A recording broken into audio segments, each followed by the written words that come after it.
You are listening to the Icehouse Podcast, hosting conversations with gritty Kiwi business owners and leaders and industry-leading minds.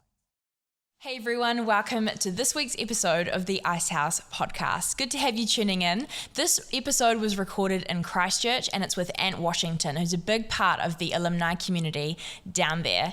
Great guy, awesome to have his time to chat about his learnings from building and growing businesses, the dynamics at play when it is a family business, advice for others, what life looks like now, and so much more. Ant is an owner-manager program alumni from way back. He's done recent OMX programs. I think you will gain a lot of wisdom and learning from this conversation. So I hope you stick around and we'll jump into the recording now. Welcome to the podcast, Ant. Good to have you here. Thanks, Bryar. Hey, first question that we like to ask is tell us a little bit about yourself. I'll start with personal life. Married to Sarah. Second time round, not second time round to Sarah, but it's the second marriage. Got 3 kids. Caleb's 26, he actually works in the business with us now. And Ethan is 22, he's about to go rodeo riding in Canada for 4 months. And then I've got a young daughter, Scout, who's 9, who keeps me on my toes. And then I'm very involved in rugby in Christchurch, coached the second 15 at Christchurch Boys High School. Been coaching there for about 13 years and that's a real passion of mine.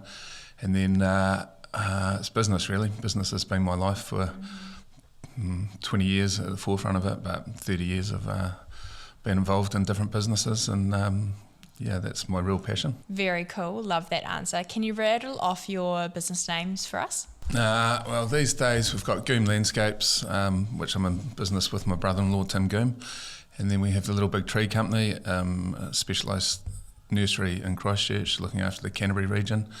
And we've got Compass Pools Christchurch, a dealership based throughout Canterbury selling and installing swimming pools. And we have the Jewel in My Crown, which is the Little Big Trellis Company, which we set up last year out of a business I brought. And everybody gives me a lot of jib about these days because I spend most of my time trying to sell trellis, which is a really good use of my time. And we also have Besgrow, which is my old family business, which we purchased from my father and parents about 3 years ago, which I'd been involved in all my life up to that point. Where did the passion for business begin for you? I think I grew up in a family business. So my dad sort of started off life as a wool classer and then he into a big trading business that sort of failed and he took over the horticultural side of that business. And so probably from my mid-teens I was involved in a family business and at the forefront of that every school holidays and after school working in the business and just really enjoyed the business side of it.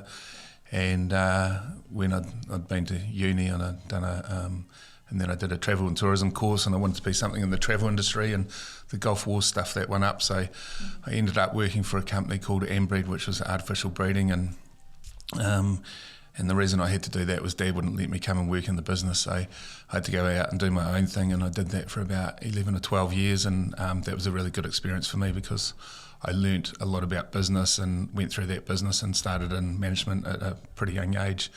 And we did a shareholder buyout of that, but well, not shareholder buyout, sorry, a management buyout of the business, and that gave me a first bit of capital in my life, and then I come into the family business as the general manager, which was we had a sphagnum moss business based on the west coast. We had a bark business based up in Napier that then moved to the Waikato and to Matamata, and then we had businesses in Chile doing sphagnum moss, a business in Sri Lanka which had offshoots throughout some other countries doing cocoa peat coir products, and we built a JV business factory in Portugal doing bark products into Europe. So I was involved in that for 10 years and then probably 11 years as the GM and CEO.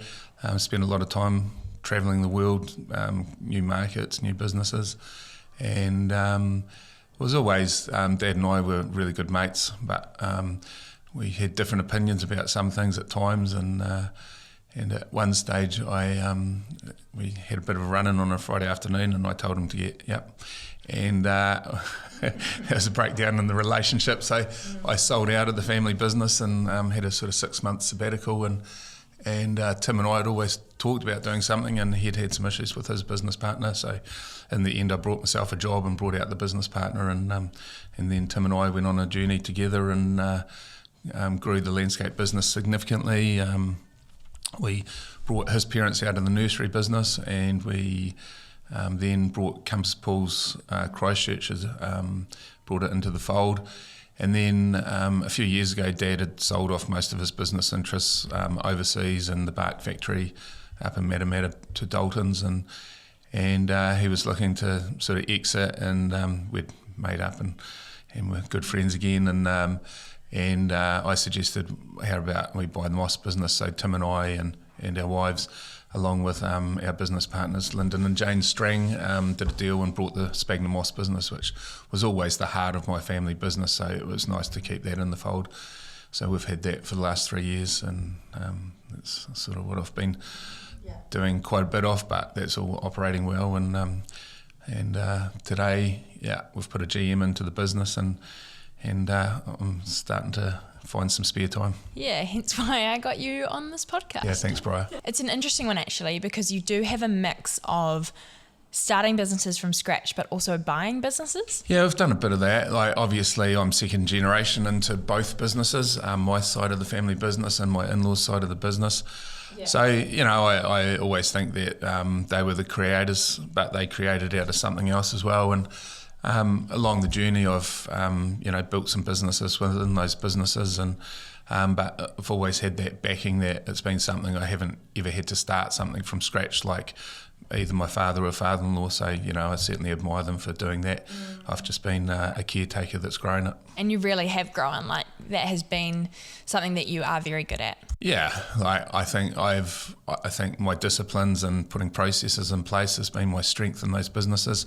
Certainly, like, when you travel the world, you see a lot of new ideas, and brought that back and got pretty excited. But I always thought that in my 20s it was a learning stage. In my 30s I wanted to just take over the world, and I guess I wanted super yachts and helicopters, and got into my 40s and got realistic and really consolidated and built those businesses, and now at the start of my 50s I'm sort of hoping that I might reap some of those rewards of the work that I've put in. Yeah, absolutely, and impacted so many people by bringing them into that business too, working with the likes of Tim and building something great together. If you could go back in time though, back to that first purchase of business or having your own business, what would you tell yourself? I've got to be careful what I say, because I've learned a lot of lessons, and I haven't always been the best at doing things as well, and you grow and learn. But even when you're going into business with your family, I think it should be very black and white about expectations of what you're going to do.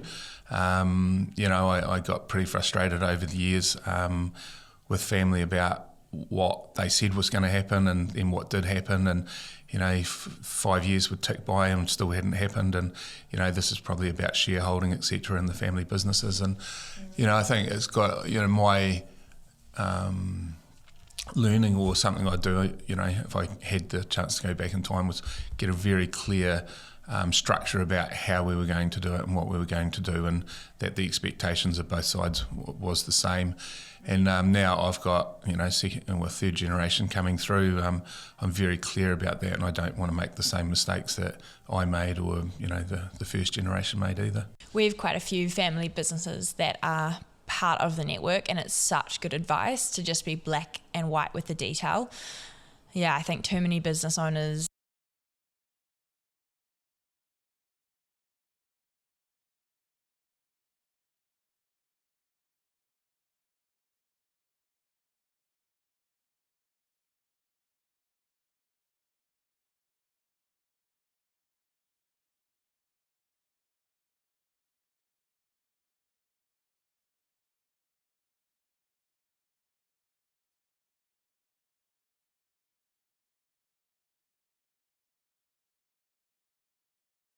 Yeah. What motivates you, and what has motivated you over the years? Sometimes motivation's been that you just have to do it. Like, you don't have a choice. Like, you've got a lot of people that rely on you, and I've always felt personally responsible ball to the people that we've employed, their families, and I take that as a real personal responsibility to make sure that we've got businesses that can look after those people and ensure that their incomes are stable. And yeah, I take that on, and like sometimes it's a real weight on your shoulders. But I really care about the people. Like, we've employed a lot of people over the years, and they've been, throughout New Zealand and throughout the world, and I just that's really motivated me, and obviously puts a lot of pressure on yourself sometimes. But the motivation is to grow something, be really proud of it. I think all the businesses I've been involved in, they've always been of a very high standard, the product range that we deal in, and I'm really proud of that. And I'm proud of being an exporter and selling products throughout the world. I was proud of being a global operator as well. Yeah. And these days I'm proud of a very high-end landscape in the backyard of a Christchurch section, and making people really enjoy their lifestyles. So, growing the team has been a big part of my journey and what I've enjoyed, growing the businesses. And sometimes I know even through that COVID journey, it was like you're awake all night wondering whether we were going to have these businesses, but the motivation to get out and get on Zooms and make things happen, that responsibility as a business owner is always there, and gets you out of bed. Yeah, a lot of listeners will be able to relate to that. The sense of responsibility as a SME owner is huge. How do you celebrate success along the way? Oh, I love to have a party, Bryar. So, I'm pretty good. I'd lead the way in a lot of the businesses we've had over the years. A lot of travel overseas, and travelled with my old man, and we certainly worked hard when we were away, but we played hard as well. And I learnt that from him. And no matter how hard you hurt, the next day you get up and you do your job. And I had a pretty good upbringing in regard to that. So, I love having a good time, and I love giving back with my mates, and I love spending time with friends and family, and cooking is a passion of mine. So entertaining, and but I love having a beer at the pub and talking shop, and then obviously rugby. I talk a fair bit of rugby, and good mate of mine, we've coached together for a long time, and every Monday, Wednesday and Saturday we're very much just discussing the strategy of rugby and not business.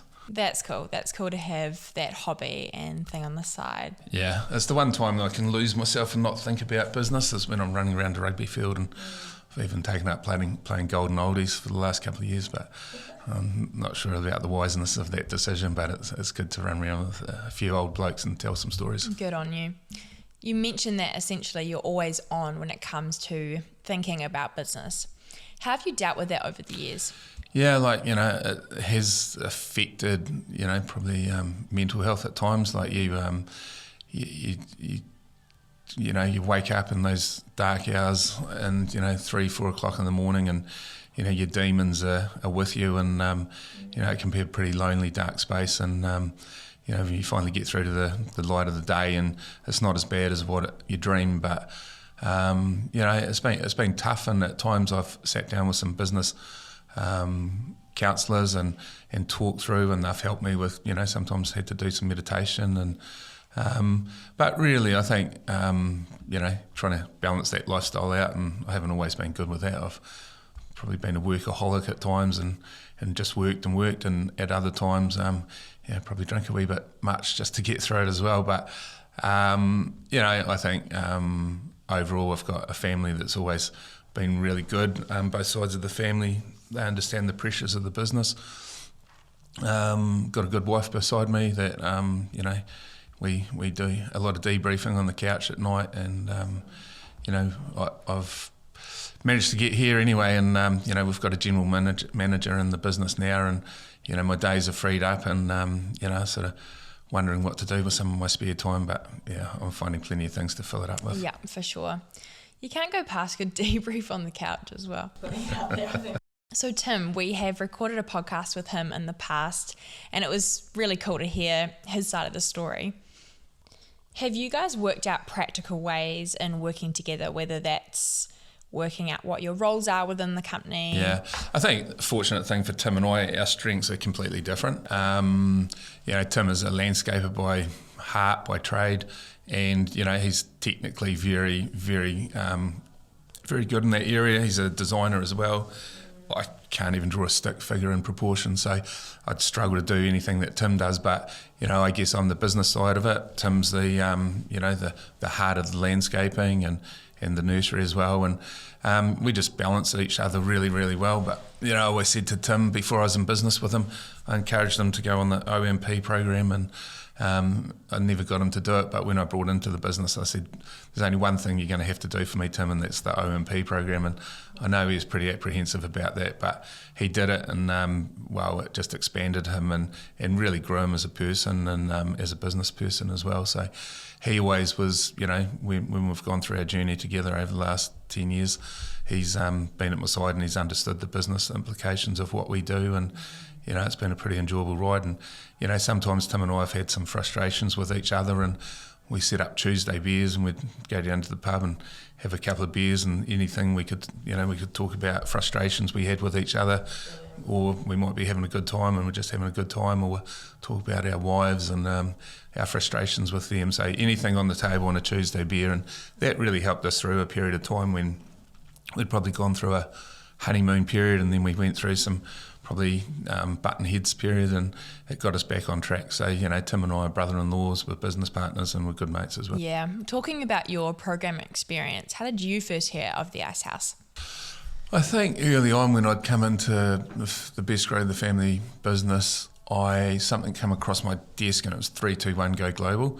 So I signed up to go on that course, and on the first morning I was like, oh my God, I'm in a room with a whole lot of computer programmers that want to export their I don't even know what they're exporting, but anyway, and we were already exporting, and then David Irving came up to me at morning tea, and he said, "This isn't really for you, is it?" And I said, "No, not really." And he goes, "Look, how about you shoot off, we'll give you money back, but I've got a course that might be better for you," and talked to me about the owner manager program, and it took a wee bit. I know Raven was on my case for quite some time, and I think they offered to pay my flights for the first course up to Auckland, or it might have been all of them actually. Wow. And so I signed up, and I think it was OMP 6 that I ended up on. That was 17, 18 years ago. Yeah. And so I got on the OMP program, and it was life-changing from a business perspective, but also from a personal perspective as well. Everybody that's been on the program, they know what that means, and I've just become such an advocate of it. I think I sat on the first advisory board for the Icehouse as well, and that was interesting times as Andy was growing the business, and then I did the Global Executive Leadership Program. I did the inaugural one with that, and that was a great experience. We started off in Auckland, and we did a stint up in China with Beijing and Shanghai, and we went to San Francisco as well, and I met a lot of really good people on that Global Executive course. And I always remember there was a day we were sitting in some room in a San Francisco hotel, and there were no windows in it, and we're sitting there, and we're all pretty hungover, and we were listening to the speaker, and he was the most interesting guy I'd ever heard, and I was just like, but it's not relatable to our business. And I sat there and I said, I've got to change my mindset, and I've got to think about how I can do what he's saying and introduce that. And at that point, I just had this switch, and we were an export business at that stage, and I was like, let's think about being a global business, and that really was a big mindset change at the time, and instead of just exporting products out of New Zealand, that's when we started coming up with concepts of overseas facilities, which my dad had already invested in, and he was an early starter with some of that stuff, but building JVs and doing what we could with our technology and putting it into factories overseas. So I always, it was a big learning experience that day, and I remember it really well, and just going just change your mindset and think about really hard about how this could have application into your business, and I've always been excited from that day, and I've done the OMX program as well, and love to do another one of those, and we've sent different team members on the LDP, and so I always say to people, just make sure you sit there and get the most out of it, and I love catch up with OMP guys, and got a lot of really good tight friends. We always catch up, and one of the things I enjoy about the Icehouse is, like, no matter who you meet, there's an instant bond of trust, and you can talk to other business people or whatever, but when you're talking to an Icehouse person that's done an OMP, there's a bond and a trust, and you can have a conversation, and it's very like-minded, so that's one of the things I've really enjoyed over the years. What benefit? So obviously when you said to Tim, hey, let's do this together, but one thing is you need to go on the owner-manager program before I buy into your business. Why did you say that? Because I guess, Tim was very much in the operational part of the business. He was pretty much out on the tools. And I said, if we're going to do what we discussed, which was grow this business and turn it into a very high-end landscaping business, and I said, you need to be on the same page as me. And I just think doing the owner manager program, it put him on the same page as me. And, Tim's certainly not a classroom guy, but he did it, and the growth that I saw out of him, and that's why I say, we were on the same page. So when I was pushing and doing things with the business, he understood why and how, and rather than being out in the field. But we created a business model early on. We created a strategic plan which we stuck to, and there were a lot of changes in the business, and we had our challenges at times, and things weren't that rosy, but Tim and I always pulled together, and I think that was the basis of him doing OMP. We have people that are hesitant about going on the program, maybe because of the financial investment, the time investment. What would you say to those people? Yeah, just the amount of goodness you get out of it is just phenomenal. Like we've all done courses. We're going to do something for a day, and you get a bit out of it, and you forget about it, and you wish you sort of go like, oh, I should do something about that. But the OMP, it imprints into your DNA, and it is, we always joke, it sounds like a cult, doesn't it? But, and that's what Damo, when I brought him along this morning, he goes like, is this some kind of cult you're bringing me along to? And it is, but, that's the trust, and it's there's the essence of the Icehouse in you for once you've done the OMP.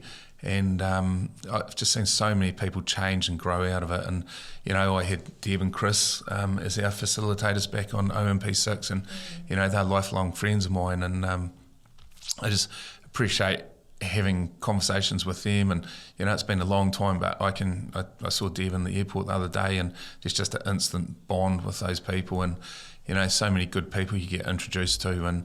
And good mate of mine, Gary Altenberg, he was not on one of my courses. We just met through regular catch-ups, and we do business together. We're good mates, and those bonds that you have with those people, just especially sometimes when you're going through a hard one, and you can help them as well. And Gaz and I, we went boxing years. We'd like go and box each other, but you just have this bond, and you can just talk, and and getting the weight of the world off your shoulders with a person like that is just worth gold at times, Yeah, because it is lonely at the top. It's lonely at the top. I hear that from a lot of people, how valuable a community is with other owners and leaders that just get it. Especially SME owners that, feel that sense of responsibility to look after their people, their staff, the community. It's so important. Yeah, the conversations are always the same, right? Like, I always say 80% business, 20% industry, and it's the 80% you got to work on, the 20% So just having that person, because sometimes we can get into a pretty dark hole, and you think everything's going against you, and it's pretty tough, and as you say, it's really lonely, and and sometimes you got to bitch up, and there's nobody up to bitch to. So having business owners like Gaz and other people over the years, and just being able to have those conversations and people going like, yeah, I get it, and and then all of a sudden you don't feel so lonely and you've got it off your chest and you can go back for another day. I said it in the intro because I do mean it. You are a big part of the Icehouse community. And I say that because, we do have people that have stayed connected throughout their time and for many years. But to stay connected to a community for 18 years, that is pretty amazing. And it means you can impact others as well. You brought someone along to the alumni event today, and that could be the start of something for their business journey. Why have you stayed connected to the community, and how, has that been through OMX or events? What does that look like for you? Yeah, all those different things. I think a number of years ago we set up alumni in Christchurch, so Gary's part of that, Brent too, and we had a few others along the way, John Plato, and did a lot of good things, and we created events and we created regular catch-ups, and but I was always pretty vocal and sometimes got frustrated with the Aucklanders coming down and trying to run things their way and stuff it up, and we'd start it up again, but it's nice to see that these days the alumni's connected and doing a good job down here with yourself, setting up regular events. And I just think it's part of that journey. You can come in and out, and we went and saw MK Kitchens this morning, manufacturing business. Great to have a look at what they were doing, and you don't get that opportunity if you're not connected to the Icehouse and alumni. Very, very true, and I appreciate that. I think this next question is going to be an interesting one because I think maybe you're still working it out, but what is next for you? Yeah, it's definitely challenging. We've worked over the last 3 years to get myself into a position where I can start exiting the business on a daily operational role, and part of that journey was to put a GM in place, and Tracy's come into that role. She's originally an Air New Zealander, and she came in as our HR manager for a period of time, but when I employed her, we identified her as a potential GM, and she showed us stripes early on, and we decided to put her in probably earlier than we factored in. And it's been challenging. It's at times I go like, what is my role in the business and where's my identity? But it's achieving what I wanted as well, and I've got to accept that, and I've got to stand back and I think about the lessons that I've learned over the years and the frustrations I've had. And Tracy and we've got a really good relationship. I'm pretty tough on her at times, and I'd like her to do things my way, and Tracy does them her way, and that's just, I'm still learning. I'm still many years down the road in business, I'm still going like, what did I get frustrated about, and what do I have to pull back at? And her and we're pretty honest and with each other, and we've got a really good on our advisory boards. Fionn Hooper sits there, and we've got Graham Rhodes, and they're really good at working around the board table to keep us aligned with what we're doing, and I always believe my role now is strategy and where we're going and what we want to do, and Tracy's role was to implement. And at one time in the business when we were growing it, I was the HR manager, I was the GM, I was the operations manager, I was a project manager, and doing all these roles, and you're just bursting. And we got to a size in our business where we could put people into those roles, and now having Tracy as a GM, like, it's allowing me to back out, but doing it is not easy either. Like, it is really challenging for me, and I'm having to remove myself from the office a lot just to let her do it, and I'm finding other things to do, and obviously I'm investing a lot more time of my free time into rugby these days, and trying to do a few things for myself as well, and just have time and to breathe, and that's, I think that's probably what I've learned most over the last probably 6-12 months, is you're actually just breathing, and you don't realise that when you've been under just a constant pressure of growing and building and surviving at times, and we've come out of the COVID years, and we've consolidated, and we've got some really good businesses, and they're solid, and you know, and Tracy's doing a fantastic job, and, you know, I admire her that she can work with me or under me, yeah. Wow, that is very interesting. And I like that you bring that up, because I think a lot of people listening will be able to relate, whether they have been there or they're going to be there one day or they're going through it now. And to be real and honest with the fact that it can be challenging because the identity can be wrapped in the business that you've built. Yeah, thank you for saying that. When you say, not going to the office or stepping out, what business are you talking about, just for clarity around that? Still, I'm the MD over all the businesses. Yeah. So, you know, some businesses take up more time than others, like the Besgrow business. I'm responsible for sales and marketing, but really don't have to really do a lot on that. That business is very self-sufficient. I'm responsible for the foreign exchange, which is a big part of the business, an important part. And so obviously first part of my day is always looking at FX reports and seeing where the dollar is. But and then in the Goom Landscape business, really just overseeing it. And like I like to think I'm trying to work and coach Tracy, and she's the one that has to do the daily grind.